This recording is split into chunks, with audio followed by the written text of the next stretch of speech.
ओम श्री साई राम। 10वां अध्याय। नारद ऋषि बोले, हे तपोनिधि, दुर्वासा ऋषि ने उस ब्राह्मण कन्या से क्या कहा? सूत जी ने कहा। नारद जी के वचन सुनकर श्री नारायण ने बताया कि दुर्वासा ऋषि के वे गुप्त वचन सर्वलोक हितकारी हैं। श्री नारायण जी ने ये वचन नारद जी को सुनाते हुए कहा कि कृपालु मेधावी ऋषि ने ब्राह्मण पुत्री के दुख निवारणार्थ जो कहा वो इस प्रकार है।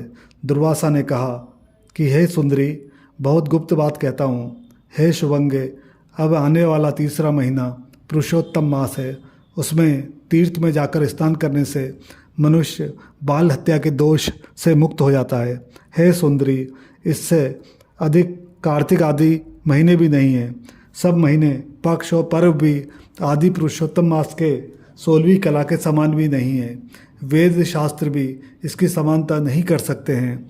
गंगा के 12,000 वर्ष तथा गोदावरी के एक समय के स्नान तथा सिंह के बृहस्पति में एक बार स्नान करने से जो फल प्राप्त होता है, वो फल इस मास में किसी भी स्थान पर एक बार स्नान करने से प्राप्त हो जाता है।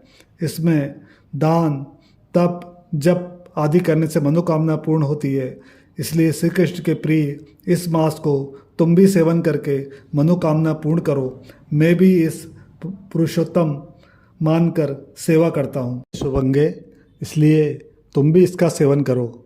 मुनि दुर्वासा इस प्रकार ब्राह्मण कन्या को कहकर चुप हो गए। श्री कृष्ण बोले, दुर्वासा के वचन सुनकर वो मूर्ख कन्या क्रोधित हो कहने लगी, हे ब्राह्मण, आपके वचन मुझे पसंद नहीं हैं। माघ, कार्तिक एवं बैसाख आदि मास सेवन करने पर क्या इससे कम फल देने वाले हैं? शिव, पृथ्वी, सूर्य, अंबिका एवं गणपति की सेवा पूजा क्या उससे कम फलीभूत है? व्यतिपात आदि योगों को आप छोड़कर इस मास की प्रशंसा क्यों करते हैं?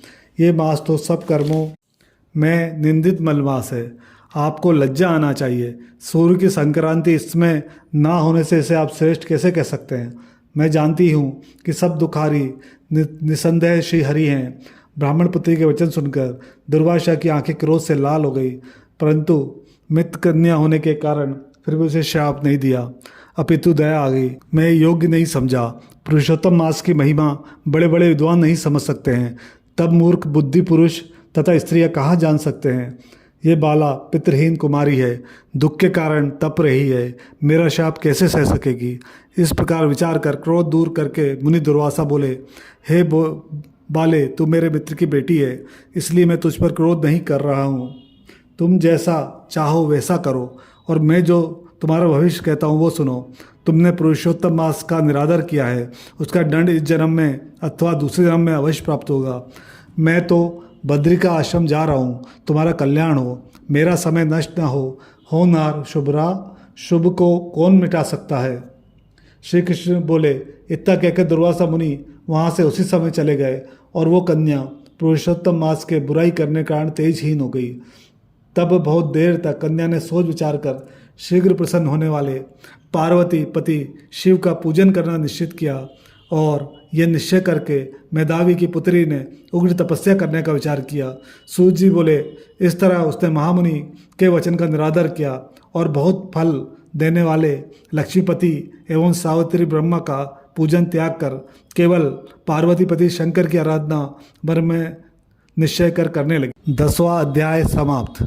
जय मां ताप्ती।